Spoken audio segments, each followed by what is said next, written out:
ఆకాశవాణి ప్రాంతీయ వార్తలు చదువుతోంది మొక్కపాటి లక్ష్మీనాగమాధురి. ముఖ్యాంశాలు: ప్రధానమంత్రి నరేంద్ర మోదీ అమృత్ భారత్ ఎక్స్ప్రెస్ రైళ్లను రేపు ప్రారంభిస్తారు. దేశ ప్రజలకు ఆరోగ్య సౌకర్యాలను అందించడానికి కేంద్ర ప్రభుత్వం కట్టుబడి ఉందని కేంద్ర ఆరోగ్య, కుటుంబ సంక్షేమ శాఖ మంత్రి డాక్టర్ మన్సుఖ్ మాండవీయ వెల్లడించారు. పేదల భవిష్యత్తును తీర్చిదిద్దే ఆస్తి చదువని రాష్ట్ర ముఖ్యమంత్రి వైఎస్ జగన్మోహన్రెడ్డి పేర్కొన్నారు. ఈ ఏడాది రాష్ట్రంలో నేరాల సంఖ్య తగ్గిందని police director general K. Rajendranath Reddy తెలిపారు. ప్రధానమంత్రి నరేంద్ర మోదీ తన మనసులోని భావాలను ఆకాశవాణి ద్వారా దేశ ప్రజలతో పంచుకునే మన్ కీ బాత్ కార్యక్రమం ఈ నెల 31వ తేదీ ప్రసారమవుతుంది. వార్తల వివరాలు: రైల్వే శాఖ కొత్తగా ప్రవేశపెట్టనున్న అమృత్ భారత్ ఎక్స్ప్రెస్ రైళ్లను ప్రధానమంత్రి నరేంద్ర మోదీ రేపు ప్రారంభిస్తారు. అమృత్ భారత్ రైల్లో 12 స్లీపర్, 8 జనరల్, 2 గార్డు బోగీలు ఉంటాయి. ఇది గంటకు 130 కిలోమీటర్ల వేగంతో ప్రయాణిస్తుంది. పశ్చిమ బెంగాల్లోని మాల్దా, కర్ణాటక రాజధాని బెంగళూరు మధ్య నడిచే అమృత్ భారత్ ఎక్స్ప్రెస్ రైలు ఆంధ్రప్రదేశ్ మీదుగా ప్రయాణించనుంది. రాష్ట్రంలో తుని, సామర్లకోట, రాజమహేంద్రవరం, ఏలూరు, విజయవాడ, తెనాలి, చీరాల, ఒంగోలు, నెల్లూరు, గూడూరు, రేణిగుంట మీదుగా ఈ రైలు ప్రయాణిస్తుంది. దేశ ప్రజలకు ఆరోగ్య సౌకర్యాలను అందించడానికి ప్రధానమంత్రి నరేంద్ర మోదీ నేతృత్వంలోని కేంద్ర ప్రభుత్వం కట్టుబడి ఉందని కేంద్ర ఆరోగ్య, కుటుంబ సంక్షేమ శాఖ మంత్రి డాక్టర్ మన్సుఖ్ మాండవీయ పేర్కొన్నారు. ఈ రోజు ఉదయం విజయవాడ పాత ప్రభుత్వ జనరల్ ఆసుపత్రిలో critical care black BSL-3 lab నిర్మాణానికి ఆయన శంకుస్థాపన చేశారు. ఆసుపత్రిలో కొత్తగా నిర్మించిన IPHL ల్యాబ్ను ప్రారంభించారు. ఈ సందర్భంగా కేంద్ర మంత్రి మాట్లాడుతూ కేంద్ర రాష్ట్ర ప్రభుత్వాల పరస్పర సహకారంతో వైద్య సేవలు అందించాలని సూచించారు. కేంద్ర ప్రభుత్వం ఆయుష్మాన్ భారత్ ద్వారా 5 లక్షల రూపాయల వరకు ఉచితంగా చికిత్స అందిస్తోందని తెలిపారు. అనంతరం గుంటూరు జిల్లా పొన్నూరు మండలం మామిళ్లపల్లి గ్రామంలో వికసిత్ భారత్ సంకల్పయాత్రలో మంత్రి పాల్గొని ప్రచార రథాన్ని ప్రారంభించారు. యాత్రలో ఏర్పాటు చేసిన వ్యవసాయ అవసరాల కోసం వినియోగించే డ్రోన్ను ఆయన పరిశీలించారు. మధ్యాహ్నం మంగళగిరిలోని ఎయిమ్స్ ఆసుపత్రిని కేంద్ర మంత్రి సందర్శిస్తారు. ప్రధానమంత్రి నరేంద్ర మోదీ అధ్యక్షతన ఢిల్లీలో జరుగుతున్న 3 రోజుల రాష్ట్ర ప్రధాన కార్యదర్శుల జాతీయ సదస్సు ఈ రోజుతో ముగియనుంది. ప్రధాన కార్యదర్శుల జాతీయ సదస్సు ఇది 3వది కాగా మొదటిది గత సంవత్సరం జూన్లో ధర్మశాలలోనూ, 2వది ఈ ఏడాది జనవరిలో ఢిల్లీలో జరిగాయి. సహకార సమాఖ్య సూత్రాన్ని అమల్లోకి తీసుకురావాలనే ప్రధానమంత్రి దార్శనికతతో కేంద్ర రాష్ట్ర ప్రభుత్వాల మధ్య భాగస్వామ్య పాలనను ప్రోత్సహించడానికి ప్రధాన కార్యదర్శుల జాతీయ సదస్సు నిర్వహిస్తున్నారు. సులభతర జీవనం ప్రధాన ఇతివృత్తంతో భూమి, ఆస్తి, విద్యుత్, తాగునీరు, ఆరోగ్యం, పాఠశాల విద్య అనే 5 ఉప ఇతివృత్తాలతో రాష్ట్రాల భాగస్వామ్యంతో ఉమ్మడి అభివృద్ది ఎజెండాను అమలు చేయటం కీలక అంశంగా ఈ సదస్సు జరుగుతోంది. అన్ని రాష్ట్రాలు, కేంద్రపాలిత ప్రాంతాలకు చెందిన కేంద్ర ప్రభుత్వ ప్రతినిధులు, ప్రధాన కార్యదర్శులు, ఇతర సీనియర్ అధికారులతో సహా 200 మందికి పైగా అధికారులు ఈ సదస్సులో పాల్గొంటున్నారు. పేదల భవిష్యత్తును తీర్చిదిద్దే ఆస్తి చదువని రాష్ట్ర ముఖ్యమంత్రి వైఎస్ జగన్మోహన్రెడ్డి పేర్కొన్నారు. జగనన్న విద్యా దీవెన పథకం కింద 2023-24 విద్యా సంవత్సరం జూలై, సెప్టెంబర్ త్రైమాసికానికి సంబంధించిన ఫీజు రియంబర్స్మెంట్ నిధులను ముఖ్యమంత్రి ఈరోజు పశ్చిమ గోదావరి జిల్లా భీమవరంలో విడుదల చేశారు.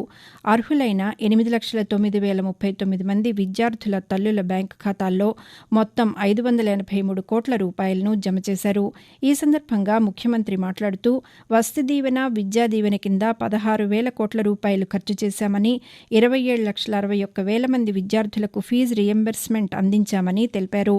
నాడు నేడుతో ప్రభుత్వ పాఠశాలలలో రూపురేఖలు మారుస్తున్నామని ముఖ్యమంత్రి పేర్కొంటూ 8,09,039 మంది పిల్లలకు 7,47,920 మంది ఆ తల్లుల ఖాతాల్లోకి ఈ జూలై, ఆగస్టు, సెప్టెంబర్ ఆ త్రైమాసికానికి సంబంధించిన 583 కోట్ల రూపాయలను జగనన్న విద్యా దీవెన డబ్బులు ఈ రోజు జమ చేయబోతా ఉన్నాము. ఇక్కడి నుంచి జగనన్న వసతి దీవెన అని చెప్పి వాళ్ళ బోర్డింగ్ అండ్ లాడ్జింగ్ ఖర్చుల కోసం కూడా ఆ పిల్లలు ఇబ్బంది పడకూడదు. ఈ 4.5 సంవత్సర కాలంలోనే మరో 4,275 కోట్ల రూపాయలని కూడా చెప్పడానికి గర్వపడతా ఉన్నా. విద్యార్థుల్లో పరీక్షల భయాన్ని పోగొట్టేందుకు ప్రధానమంత్రి నరేంద్ర మోదీ ఏటా నిర్వహించే పరీక్షా పే చర్చ కార్యక్రమానికి రిజిస్టేషన్లు ప్రారంభించామని కేంద్ర విద్యా మంత్రిత్వ శాఖ వెల్లడించింది. ప్రధానమంత్రితో సంభాషించేందుకు ఆసక్తి ఉన్న విద్యార్థులు, ఉపాధ్యాయులు, తల్లిదండ్రులు www.mygov.in వెబ్సైట్లో తమ వివరాలను నమోదు చేసుకోవచ్చని తెలిపింది. ఇందుకు జనవరి 12వ తేదీ తుది గడువు. పరీక్షా పే చర్చ తేదీని త్వరలోనే వెల్లడిస్తామని కేంద్ర విద్యాశాఖ పేర్కొంది. ఆకాశవాణి ప్రాంతీయ వార్తలు వింటున్నారు. ఈ ఏడాది ఆంధ్రప్రదేశ్ పోలీస్ శాఖ మరింత సమర్థవంతంగా పనిచేసిందని, ఫలితంగా రాష్ట్రంలో నేరాలు తగ్గాయని డీజీపీ కె. రాజేంద్రనాథ్ రెడ్డి తెలిపారు. నిన్న మంగళగిరిలో నిర్వహించిన పాతికేయుల సమావేశంలో ఈ ఏడాది నమోదైన నేర గణాంకాలని ఆయన వెల్లడించారు. గతేడాదితో పోలిస్తే ఈ ఏడాది అన్ని రకాల నేరాలు తగ్గాయని, ప్రత్యేక బృందాలను ఏర్పాటు చేసి దొంగల ముఠాలను పట్టుకున్నామని వెల్లడించారు. రాష్ట్ర వ్యాప్తంగా రోడ్డు ప్రమాదాలపై దృష్టి సారించామని, బ్లాక్ స్పాట్స్ గుర్తించి జాతీయ రహదారులు, రాష్ట్ర జాతీయ రహదారులపై ప్రమాదాలు తగ్గేలా చేశామని, దీంతో రోడ్డు ప్రమాదాలు 7.83% తగ్గాయని చెప్పారు. వరకట్నం, పోక్సో, ఎస్సీ ఎస్టీ కేసులు తగ్గాయని డీజీపీ వివరించారు. ఆంధ్రప్రదేశ్లో నిన్న కొత్తగా 8 కరోనా కేసులు నమోదయ్యాయి. అలాగే తెలంగాణ రాష్ట్రంలో కొత్తగా 2 కరోనా బారిన పడ్డారు. దేశవ్యాప్తంగా నిన్న ఒక్కరోజే 797 మందికి కరోనా నిర్ధారణ అయింది. దీంతో దేశంలో కరోనా క్రియాశీల కేసుల సంఖ్య 4097కు చేరుకుంది. కొత్త వేరియంట్ JN1కు సంబంధించి దేశంలో ఇప్పటివరకు 157 కేసులు నమోదయ్యాయి. కేంద్ర ప్రభుత్వ సంక్షేమ పథకాల ఫలాలను అర్హులందరికీ అందించే లక్ష్యంతో కేంద్ర ప్రభుత్వం నిర్వహిస్తున్న వికసిత్ భారత్ సంకల్ప యాత్ర ప్రచార రథం ఈరోజు తిరుపతి నగరం 50వ వార్డులోని జీవకోనకు చేరుకుంది. ఈ సందర్భంగా నగరపాలక సంస్థ అధికారులు ఉచిత వైద్య శిబిరాన్ని ఏర్పాటు చేశారు. కేంద్ర ప్రభుత్వ పథకాలను తెలిపే కరపత్రాలను పంపిణీ చేశారు. ఆయుష్మాన్ భారత్ పథకం కింద హెల్త్ కార్డులు అందుకున్నామని, ప్రధానమంత్రి ఆవాస్ యోజన పథకం కింద సొంత ఇంటిని నిర్మించుకున్నామని, స్వనిధి పథకం కింద రుణాలను పొందామని పలువురు లబ్ధిదారులు ఆకాశవాణికి తెలిపారు. ఈ సందర్భంగా లబ్ధిదారులు మాట్లాడుతూ, నా పేరు లిఖిత.